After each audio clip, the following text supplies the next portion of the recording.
Hi, I'm Zibby Owens, and you're listening to Moms Don't Have Time to Read Books. This 30-minute podcast features a new author interviewed by me every single day, 365 days a year, for about 30 minutes. I am also the publisher for Zibby Books, which publishes 12 books a year in fiction and memoir. Our books are already out now. You can check it out on zibbybooks.com. And we have a magazine called Zibby Mag, where we have lots of wonderful essays and lifestyle features. That's at zibbymag.com. We have classes at zibbyclasses.com. And I recently opened a bookstore in LA called Zibby's Bookshop at 1113 Montana Avenue at 11th Street in Santa Monica. I hope that you are able to enjoy some of our other offerings. But this here podcast is the basis of all of it and started in 2018. And no matter what I do, this is basically my favorite thing. Enjoy.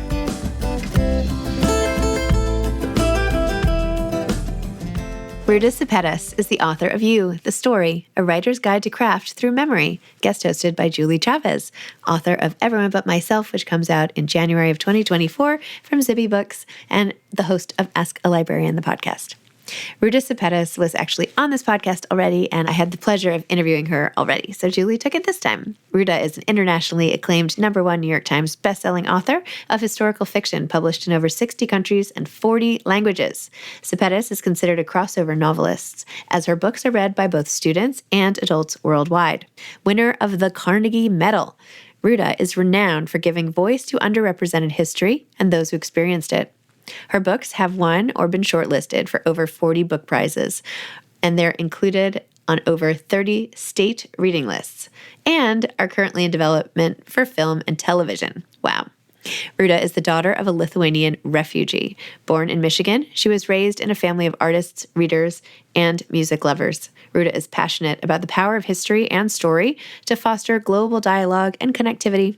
She has been invited to present at NATO, European Parliament, the U.S. Capitol, the Library of Congress, and embassies worldwide. She was awarded the Rockefeller Foundation's prestigious Bellagio Fellowship for her studies on human resilience. The New York Times Book Review declared Ruta Sepetys acts as champion of the interstitial people so often ignored, whole populations lost in the cracks of history. As if that wasn't enough, Ruta was bestowed the Cross of the Knight of the Order by the President of Lithuania for her contributions to education and memory preservation, and was recently honored with a postage stamp containing her image. This is definitely the first author I've had on this podcast whose face was on a stamp. I need to put that down somewhere. Anyway, she is extremely proud to be of Baltic heritage, even if that means she has a name no one can pronounce. Ruta lives with her family in the hills of Tennessee. Ruta, I'm so glad you're here today. Welcome to Moms Don't Have Time to Read Books. Thank you for having me. I'm so thrilled. I was telling you right before we started recording, I was familiar with you before I got the opportunity to interview for Zibby's podcast. And so I'm just so happy that we get to talk about you and your craft and this book, You, the Story, A Writer's Guide to Craft Through Memory. Oh, I'm so excited. Let's dig in. Yes. Okay. I want to start by saying I'm happy to be talking to you because I've been having you talk at me all week because I've been listening to the audiobook. And I have to start there. This will be a popular opinion. I want everyone to get the audiobook and the print book of this book because listening to you was such an incredible experience. And you just really pick up on your passion and your love. And there's such grace in the way you talk in this book, but then also in your speech. I mean, I felt as an adult writer, I thought, oh my gosh, this is so good for me to literally hear in my ears that I don't have to strive for perfection, that there's work involved in this craft. I mean, all these things. So I feel like this book is clearly geared a little bit younger in general, but I got just as much from it. And I think so much of it was listening to you, but then I needed the print book because then I would go and tag the print book to go back to. So you've created all that to say you have created a beautiful, valuable resource. So congratulations. I can't wait to put it in the hands of all the young writers I know, but really any writer. Oh, that's so generous of you. And I mean, the audio, when my publisher came to me and said, we think we'd like you to narrate the audiobook. My first response was no. Oh my gosh, no. Pass. Well, because there's no hiding. Yeah. And I'm encouraging writers in this book, as I'm sure we'll talk about, to reflect on some memories. And it was one thing to write the book, but as I was narrating it, I could hear where I was laughing, and the director just kept waving me on, like, we're going to keep it. You're going to keep me laughing. And you can hear kind of when I'm breaking up a little bit and when I'm emotional. So it was kind of a vulnerable experience to do the audio. I could understand that. I mean, and especially because you have so many stories interwoven in this book, and really a lot of personal narrative that you've included that's extremely powerful. And I think speaks to the value of the book, but I could see how that would be, those are some really tender things. And to write about it is one thing, and that is its own emotional experience, but then to read that back to yourself, I can see how that would have been bringing out additional layers for you. Definitely. It did, but also it was very powerful because it made me reflect on the work I do with my novels. To create my historical novels, I interview 50 to 100 people, and they share their experiences with me. So it really gave me, a bit of a taste of what I'm asking these survivors and true witnesses to do. So I think it was kind of instructive as well for me. That makes sense. A little almost humility, not in the sense of being humbled, but just that approach of, just a reminder of how we carry memory and how we share that. So exactly. Thank you for sharing that. I'm very glad that they convinced you to record it, because I think you were the best one to do it, without a doubt, as I was listening. So I really thought it was well done. I want to start by just kind of going through a few of the things that stood out to me. Well, first of all, let's start here, since this is a craft book. Why did you want to write this? What at this point in your career felt like, okay, this is the next thing I want to do? Because I am such a believer that sharing our stories facilitates human understanding. I have seen it with the novels that I have written, where, together with the witnesses and the survivors, we're taking underrepresented history. And when people read the book and learn of it, they think, oh my gosh, why did I not know this? And maybe they have a better sense of someone they know in their community who is Lithuanian, Romanian, Spanish, fill in the blank of one of my books. And people often ask how I do what I do and how I infuse a vivid depth of feeling into the fiction. That depth of feeling, for a writer, that comes from our own experience, right? If we're writing about being heartbroken or hopeful, what we're doing is reflecting on how we felt and then infusing that into the fiction. So really, my goal is to assure everybody that they can do what I'm doing. And even if they're not a storyteller, they still have a story. And I think every adult wishes that we had better archived our family story, our parents' story, our grandparents' story. Yes, that is so true. That's what I think people should know, is that this really isn't only a book for writers. It really is a book for everyone, because to your point, it's so true. I mean, we're connected by story, and we do want to keep those. So that's a beautiful sentiment, and neat to hear you talk about the ways that not only your books, but now this are bringing that out. Yeah, we all have this amazing compost of experiences. And sometimes it's just a matter of helping people recognize story. Some people, don't even realize that a day is a story and a year is a story. And so to give them tools and framework to identify story in their life. Yes, it was.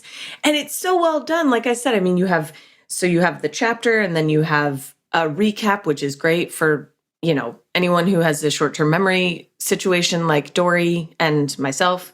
And then you have the writing exercises and questions to answer. So it really is not only instructive, but reflective. And so I really like the way that you structured it. And also I love the different sections that you chose, like perspective.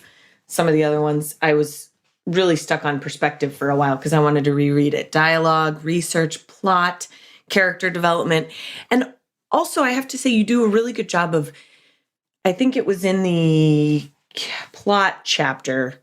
I might be wrong, but the main point here is that I was so impressed that when you were talking about where to begin and you said that depends on you. I mean, you gave this whole book is full of, like you said, you're asking people to think about how they can best and how they would like to express things. It's just so freeing for those of us that are always wanting a system to say you can trust your intuition and your story leads you to how it needs to be told. And you just did such a good job. I loved it. Thank you. And I want it to be accessible because, you brought up perspective. And I do think that, the stories we tell about ourselves, that actually frames our identity construction, doesn't it? I mean, yes. If someone asks us, if a book was written about your life, what would the title be? Right? And would it be fiction? Would it be nonfiction? And so I wanted to write something accessible. People often tell me, I don't know where to start. It's like, there are lots of places to start. And the rules are, there are no rules. It's so true. You really do a good job of capturing that in this, but then turning it around to where it's not only is there no place to start, that's not an overwhelming fact, it's a freeing fact. Yeah, because it allows you to step into whatever you need to do next. I have a question for you related. I think the reason I got hung up on perspective, and I listened to it and then I went back and read sections of it. I mean, I was in deep. I really wanted to talk to you about regret because I loved when you were talking about think about a mistake. Now go back and think of it as not a mistake. Now, are you a person who just personally, how do you have regrets? Do you think about things that way? Do you always try and reframe? I was just curious about that when I read that. Oh, I definitely have regrets. I also am someone who kind of beats myself up about something when I think, oh, I didn't, I wish I wouldn't have done that, or I did that the wrong way, but I always, and I focus on this in the book about, failure, the concept. What is a failure? And so for me, with a regret, I'm always trying to, as you said, reframe it. And so, okay, is failure and regret, is it a forest of exploration, something we can learn from and learn within? Or is it just a suckhole of soul death? And I don't want to get caught in the suckhole of soul death. So I look at it and I say, wait a minute, because oftentimes mistakes I've made, and I have made a lot of them. I mean, I talk in the book about working in the music industry and all these fiascos. But when I go back to them, oftentimes after something that I found, regrettable, or I thought was a mistake, there's something good that came from that, and that's what I try to focus on. And that's what I want, people to focus on as well. That's where we learn. Oh, 100%. Yeah, I'm a definite, let me rethink my mistakes. My favorite is in the middle of the night, but really I can do it anytime. I'm available for it all throughout the day. I know, that's me too. Waking up in the middle of the night, laying there in the dark, thinking, oh my God. And that's when I realize things too. I will wake up in the middle of the night and realize, oh my goodness, why did I say this? Yes. Not good. Yeah. Your poor brain, right? Yeah. Our poor brains, they're just so busy and silly. I have a question for you. So you are a person who really has a rich writing career, I would say. Like, you've written many books. They've been very popular. I think they've also meant a lot to many people, which is the most, I think, beautiful thing that a writing career can do, is to have books that are precious to people, and yours absolutely are. Is there anything in your career that you wish you would have done earlier, or that you wish you'd waited to do? Oh, that's such a great question. Yes. Prior to becoming a novelist, I spent over 20 years working in the music business, working with songwriters and rock bands and recording artists, helping them distill story into song. And I wish that I would have had the courage, because I always wanted to be a writer. From the time I was in third grade, I wrote my first book, The Adventures of Betsy, and I didn't have that creative courage. I was helping other people, discover their courage and express their stories. But it took me too long, I think, or a bit longer than it should. But I mean, who's to say? But right. to really find my own. And then something I wished I would have waited on. So then when I did find courage to come back to writing, I had written this humorous middle grade mystery. And I'm part of a writing group that I met through a writers organization, SCBWI, and we've been together nearly 20 years now. And my writers group told me when I had a first draft of this book, yeah, it's good, but it needs some work. I spent good money to send bad pages to an editor at a conference. And let's just say it did not go well. And so I think I was so excited. I have a draft. I've got a book. And now I know how important revision is. So finding that creative courage a little sooner and waiting a little longer to send out those first pages. I think there's a lot of wisdom there. I don't think anyone can really appreciate the power of revision, though, until you've gone through it the first few times, right? Until you see what it actually does to the work, it can just feel like more work to the same end, as opposed to we're actually moving this needle forward. Well, yes. And for me, actually, that pause after that bad, negative critique with an editor at a conference, I did revise, and the manuscript was actually requested by a publisher. And mind you, this was in a different genre. This was a middle grade mystery. And so I contacted an agent and I said, oh, I'm seeking representation because the book I've written has been requested by a publisher. And the agent said, sure, send it.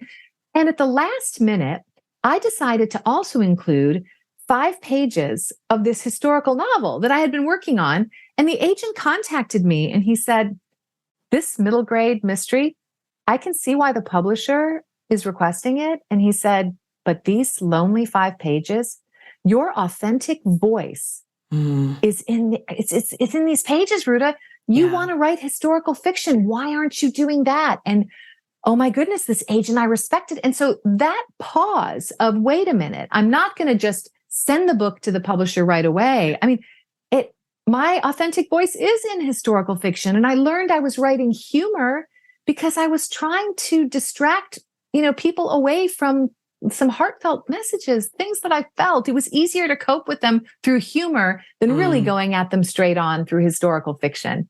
Interesting. I loved that story in the book. I just thought, oh man, I always find myself going back to stories where, a small adjustment or a small choice brings a totally new track.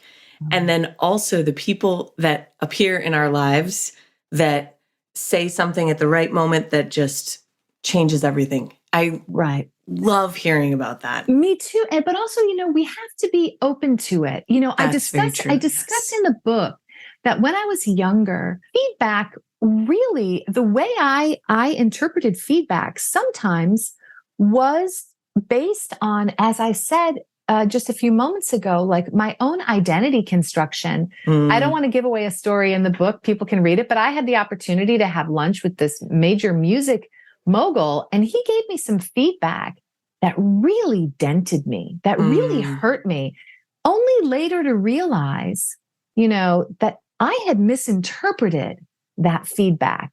And I thought it was criticism, but it was actually, constructive input. So also I think the time that we're at and how we're interpreting feedback and what these stories are that we tell about ourselves, they're all contributing factors. Yes. I got to do a writing coaching session with Camille Pagan a little while back, and she asked the question, what are you making that mean? Yeah. And it's so true where if someone gives you feedback and then I'm using that to create some story in my head about how, I'm garbage at XYZ, then suddenly I have now made that mean something that it didn't mean. So exactly. I think approaching it with a sense of neutrality and true openness, you're exactly right, as opposed to defensiveness. Yeah, exactly. And I want people who are listening to think about things, maybe input that they've gotten or comments or feedback, and what did they make that mean in the words of your, writing? Yeah. What do we make things mean? I don't know. I think it's a valuable exercise. It is in all parts of life. Yeah. And I do know I definitely like to make things mean way more when my husband gives me feedback, because I think it makes life so much more interesting, right? Yeah. When I really take it to a 10. Oh, It's definitely. just, you know, Absolutely. yeah, other people I can be totally reasonable, but Right. him, no, pass. It's not happening. It's the same with me, with my sibling. If it's my siblings, the scale just, jumps up. Yep. How dare you say that to me? Okay, so here's a question. I know we talked about perspective because it really stayed with me. What was your favorite section to write in the book? Oh, my favorite section to write in the book. Oh gosh. Well, a section that really surprised me to write, because, I wrote down, I'm going to have a section on plot, and I'm going to have one on voice, the elusive voice, and dialogue and character development. It was the dialogue section that really surprised me, because, there are conversations we remember. There are conversations we wish we could forget. And there are conversations we never got to have. And as I went into writing that dialogue section, I had an idea of what I was going to write about.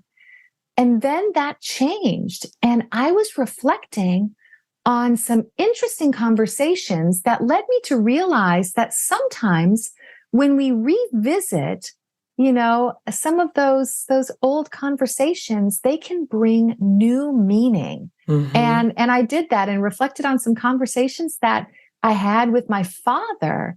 And that was probably the most, emotional section for me to read in the book. But that was a section that surprised me. And the part that I loved writing the most was probably when I'm talking about character development. As an example, I give to illustrate, I share some stories about my own teenage self when at 13, I decided that I wanted to live in a poop cocoon.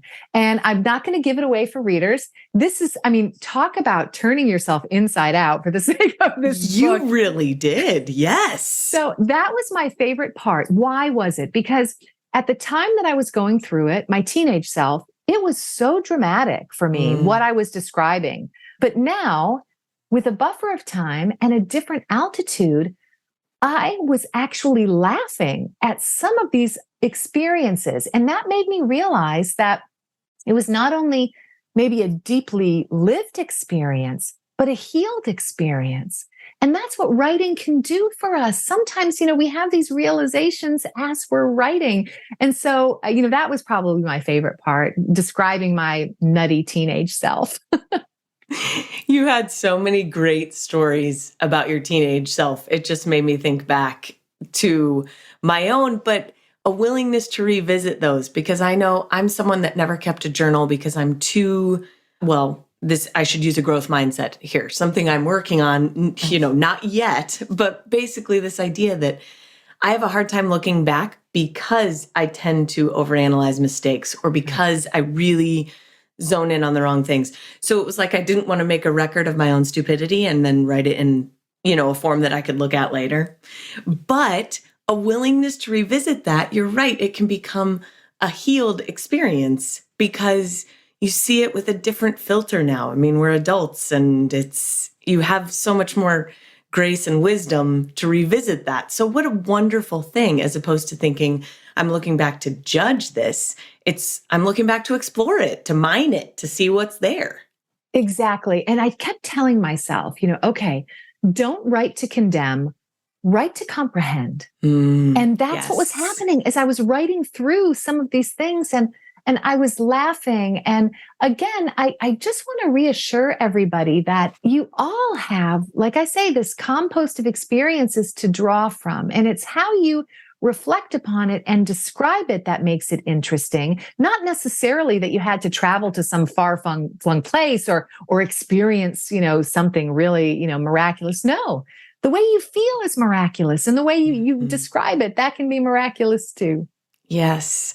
I really like how you talked about familiarity working against us in that way, where it takes the shine off of things and we forget the wonderful things and the miraculous things and all of these extraordinary things that happen in our lives. So I think familiarity kind of being an enemy was really something that stood out to me. Thank you. I agree with that. Yeah. I liked the Anne Patchett quote that you included. Why is it that we understand playing the cello will require work, but we attribute writing to the magic of inspiration? I mean, Anne is she's just brilliant, first I of know. all. But that quote really stuck with me because often when I do events, people will ask questions that imply that there is, really the muse is more of a contributor than a work ethic. Well, they'll say, well, do you light a candle or do you, what is your, the process? Oh, and of course, I do all the cliche things. I write at a cabin in the woods and I light candles and I drink tea. I do all of those things. But honestly, that's not where the mojo is. The mojo is in the motivation and just showing up every day and saying, this is tough and I'm going to do it and I'm going to write and I'm going to rewrite. And so, yeah, I think it's interesting. And I wanted to include that because so many people do ask questions that imply that they think it's more muse and less hard work. And that's not the case. No. Do you ever find yourself falling into that trap, or is that something that doesn't happen for you anymore now that you are farther along in your process? Well, what I found is something that I imagine that people who might be any sort of athlete or artist, or you don't feel like maybe showing up, or you don't feel like going for the run, or you don't feel like practicing, and then you do it and you show up and you begin. And man, you can have a great day. And it's like, oh, wow. So that motivation leads to inspiration. And what I find is that if I show up and I start to do the work, the muse arrives. And then, my heart breaks open and the world breaks open. And I think, oh my gosh, this is amazing. This is so fun. And I'm having a great time. And so, yeah, I definitely subscribe to that. I know now what's possible. And that's why with my books, even, history provides kind of a framework or a scaffolding,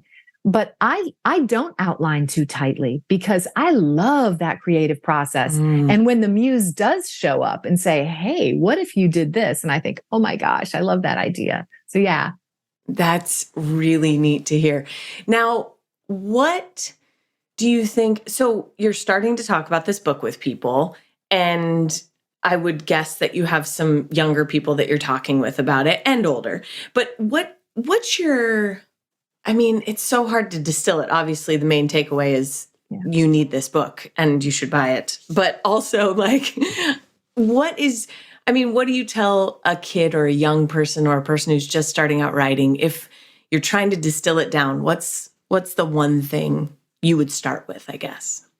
I would love for them to know that writing well is less about what you've achieved or how you were educated or these interesting places you've traveled to. Writing well is about our emotions and our feelings and how we express them. And that if you have felt deeply, you have lived deeply, and you're a creative person of courage, and you have the tools to be a writer. Any deep feeling person has the tools to be a writer. So that's the main takeaway and the point. I want them to know that everyone has a story. And, neuroscience has proved that we are all creative. So these stories we tell ourselves of, oh, I'm not creative. And there are lots of ways to tell a story. Maybe they don't want to write a novel. Maybe they want to write a screenplay, a graphic novel. Maybe they want to do some sort of mixed media project. Maybe, they want to choreograph a dance, however they're going to express that story. I really like that because I'm hearing you talk about the joy that's found in creation, where you are a creator. And so how do you bring to the world what only you can bring? And I'm a big believer in not only how do I bring to the world, who can I collaborate with, right? Because when we combine energies, really magic things can happen. And I saw that in the music business, when a songwriter would come with an idea and work with another writer, or the band had an idea and they went in the studio and the producer was like, hey, what if we add this here? When energies are combined, amazing things can happen. So also think about, who could you collaborate with on this project? And for young writers, I also would love them to think about, the concept of mentorship And when I say mentorship, I know people always think, oh, wait a minute, that means that someone more established is working with someone, who's just starting out. No. What about reverse mentorship? I work with this concept all the time. Young people have skills and talents that I don't have, whether that's expressing a story through a video for Instagram or, how can you collaborate with people and tell stories in new and different ways? So, when you think about writing, let's also not just consider it a solitary endeavor, but maybe a team sport. I love that idea. Yes, I am on the hunt for a co-author. Ever since I figured out that was a thing, I was like, I want in on this. It just seems like you get to do so many things all at once and just multiplying the joy, doing it with someone else. Like, I love the idea that it could be a team sport. Oh, I'm doing that right now. I am writing my first co-authored book.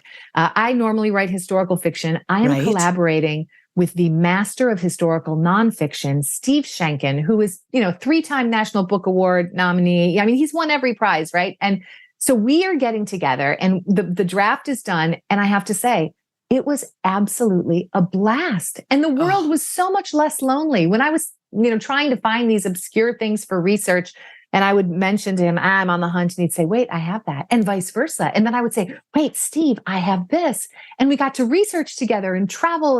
And so, yeah, I'm a big believer in collaboration. What fun. What's one thing that people assume, or you think that people might assume about you based on your books or based on your writing career that is incorrect?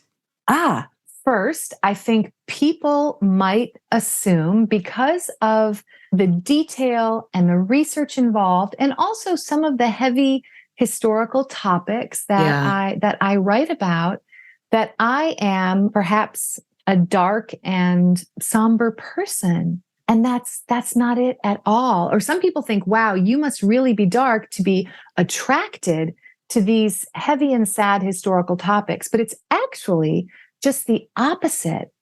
Through researching and writing these books about difficult events, oh my goodness, no, it actually makes me more hopeful because amidst the darkness, I find evidence of human beings forging everlasting bonds through adversity. And I find evidence of the miraculous nature of the human spirit. And that's that juxtaposition in play, right? That if we love and loss, hope and hardship, strength and struggle. And so where people feel like, oh, you must be really, kind of dark and kind of a downer of a person. And now granted, I probably am going to be that person at the party who's like, oh, well, would you like to talk about communism in 1939? And they'll say, no, Ruta, I don't want to hear anything about that. But I'm not a dark person. I find so much inspiration in stories of the human spirit. Interesting. Okay, so that's a good nod for anybody who wants to invite you to a party. Maybe you'll get more invitations after this. Well, actually, after people read you the story, this writing book, they're saying, oh, wow, I want to hear more about this plane crash, or I want to hear more about, when you worked in prison, or, these different stories. So yeah, hopefully I'll get more party invitations. There you go. Has that been strange for you to step out from behind the fiction a little bit? Totally. It's not only strange, but like I say, it's been an exercise, a good exercise in vulnerability to step out and say, okay, so I want to teach you about, voice or perspective or character development. And here's an example, or backstory. And here's an example. And before each book is published, I know every author is different, but for me, I do go through this sort of sense of fear, thinking, oh my goodness, what if I didn't get it right? Or what if I haven't captured this history correctly? But with this book, it was entirely different because I thought, oh my gosh, I am sharing these stories about, and granted, as I mentioned in the book, I use my stories. My siblings are my best friends, but I didn't tell their stories. They have their own stories to tell, right? Right. These are my perspectives. And we have to be careful because I know some people are interested in writing about experiences, but they're worried, what if I hurt someone? And remember, that's a good cautionary tale that we're all the villain in someone's story, right? In the scheme of life. So we need to be sensitive. And the other thing also to reflect on is we're talking so much about memories and reflecting. And there are some memories that are not worth returning to. Yes. Ever. And so protect your head and your heart always. And as I was going through this exercise, there were some things that I thought, oh, could I write about that? No, no, I don't even want to think about that. Done. Right. And I don't. And you move on. Yes. But having the self-awareness and the health to ask yourself those questions. What feels good? What feels off limits? What feels like I can revisit it and find some light where it was dark? And then what doors stay closed? I think there's a lot of wisdom there, definitely for people that are looking to go back into those memories. Yeah, I think so.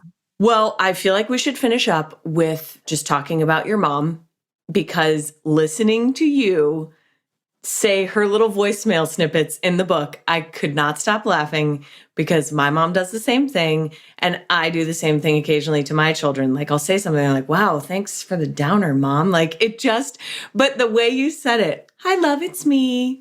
Yeah, bye-bye. I mean, by the end, it was amazing. I was just waiting for them. So that was really perfect. Well, and I wanted to illustrate for listeners and readers this concept of rhythm in character development. Yes. People that we know, they have certain rhythms. Think of your old teachers or your neighbors or friends or relatives. And when you imitate them, what we're imitating is the rhythm. And my mom, oh, she was a rhythmic character, all right. And I use that. But do you know that as much as I could say, wow, man, how much I really, really miss my mom. And oh, it could be difficult to write about that. Do you know that hearing now, people gravitate to those sections in the book saying, your mother, she reminds me of my mother. Yes. It's made the world less lonely for me. Whereas it could have been an exercise, in that maybe was sad or full of grief. But actually, it's become just the opposite. So thank you so much for mentioning that. I am so glad we got to talk about it, because it's a joy to hear and to remember. And that's how those people live on with us, right? And, so now and to relate to. And you said, yes. you know what? I do that myself. Yeah. Oh, 100%. And my mom always says it gives her great joy.